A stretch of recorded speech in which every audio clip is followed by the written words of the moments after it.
Calon Wakil Gubernur Sumatera Selatan nomor urut 2, Rizky Aprilia, menegaskan siap mendukung program Presiden Prabowo jika terpilih menjadi kepala daerah pada Pilkada Sumsel 2024. Beberapa program unggulan disiapkan seperti berobat dan sekolah gratis untuk memastikan kesejahteraan masyarakat. Dalam visi dan misinya, Rizky menyatakan komitmennya untuk membawa Sumsel menuju era baru dengan memaksimalkan sumber daya manusia, sains, teknologi, pendidikan, kesehatan, kesetaraan gender, serta pemberdayaan pemuda dan kaum disabilitas.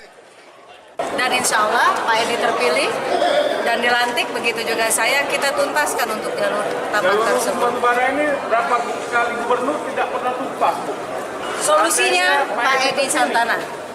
Bagaimana jalur batubara ini? Jalan batubara itu tidak boleh melewati jalan nasional, tidak boleh melewati jalan provinsi dan kabupaten, harus jalan khusus.